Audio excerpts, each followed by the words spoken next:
Southwest Africa is a strange, sun-bleached land. Most of the year, the river beds are dry, the grass is yellow and lifeless. There are long periods of drought, when the game is gaunt and listless. The searing sun strikes the naked hills like a ruthless spotlight, revealing their stark, bony contours.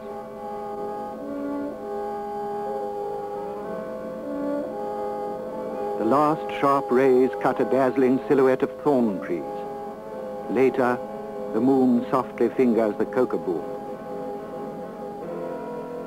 There are no clearly defined seasons. The sun shines through spring, summer, autumn, and winter. The slow, dreamlike rhythm of the barren earth induces a feeling of timelessness, of indestructibility, of eternity.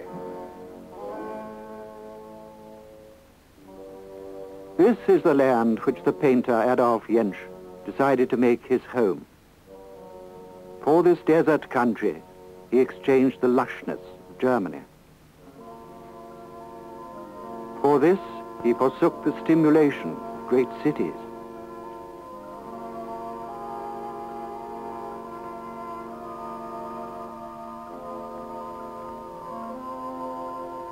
When he chose this land, Jentsch was no youngster making an impulsive and adventurous decision. He was a mature man of 46, already a master of his medium, with years of study and experience behind him.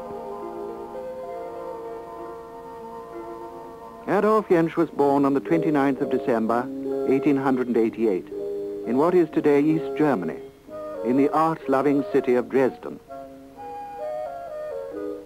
He was the second of 5 children and the first son of a high-ranking dignitary of the Lutheran Church. His background imbued him with a deeply religious strain and abiding faith. After finishing school, Jentsch studied art at the Dresden Academy, where he remained for 5 years, being honored by the award of a state medal and travel bursary.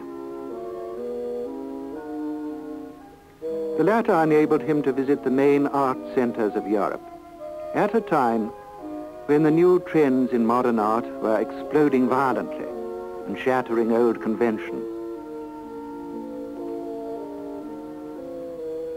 The young painter was strangely untouched by it all, the distortions and eccentric colors, the novel concept of abstraction. He disliked innovations that cried for attention. He much preferred the quiet simplicity of Chinese art, especially the watercolorists. Likewise, he was drawn to Oriental philosophy. In 1936, Adolph Jentsch arrived in Southwest Africa at the invitation of a Southwest farmer he had met in Germany. It was merely intended to be a holiday visit. But he never returned to his homeland. In this sparsely populated country, he found that solace and peace for which his spirit yearned after the stresses and strains of life in a politically torn Europe. In this rugged territory, he derived inspiration from the primeval grandeur of its vast expanses.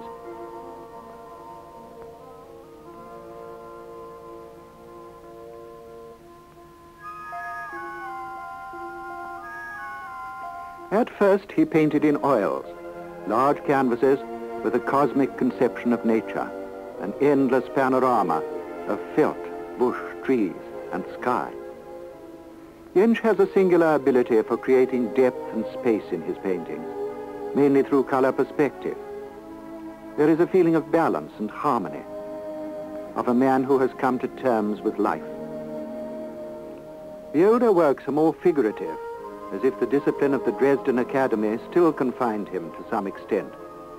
A great admirer and friend of Jentsch once described him as a human being in the first place, a philosopher who seeks the deeper meaning of all that has been created in the second place, who looks through eyes undimmed and undistorted by the baser passions and emotions in the third place,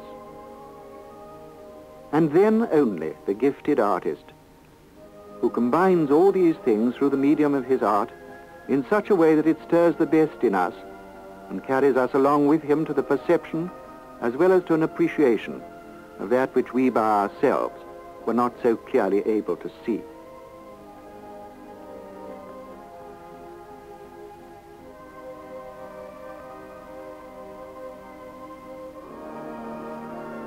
Adolph Jentsch might have been a great painter anywhere else, but he certainly would not have been the same painter.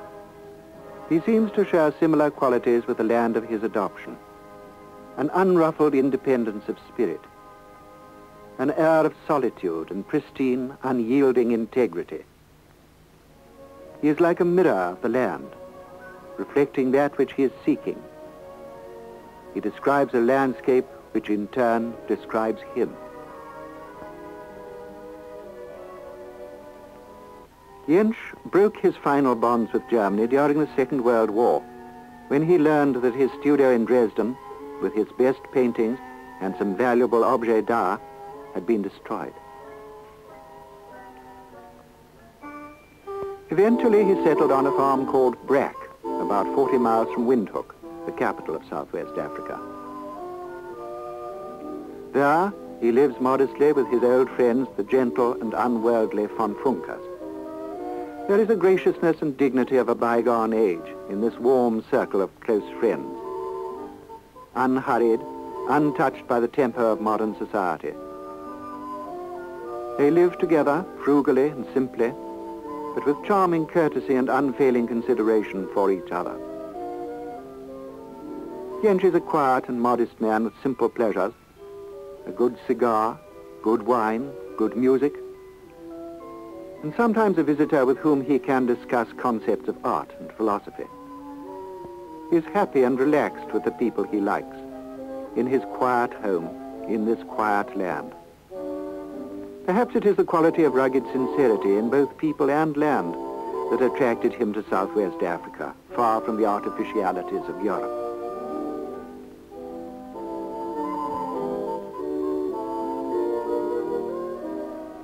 Day after day, summer and winter, he sets off to paint the landscape. Day after day, he paints the same surrounding countryside. Yet, each painting tells something different. Each painting captures the essence of the veldt, with its thorn trees and scrub.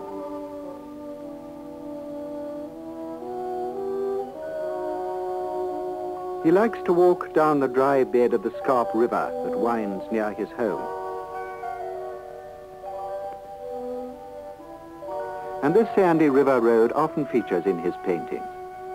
Jentsch is a tireless walker, deriving intense pleasure from the natural surroundings about him.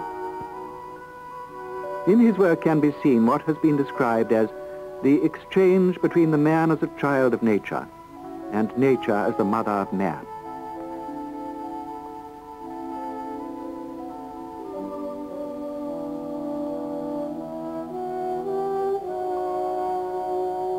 First, he seeks an angle that satisfies.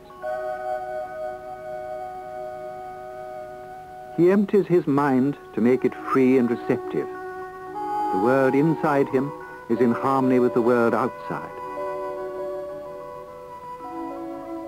He opens his camp stool and prepares his painting materials. He appears to identify himself with the landscape, sinking so deeply into it, almost as if they are one. Like the Oriental archers of old, who awaited the moment when instinct told them to shoot their arrows. So Jentsch waits for that flash of intuition. Suddenly, something seems to stream towards him. And in that moment of exquisite unity, he begins to paint.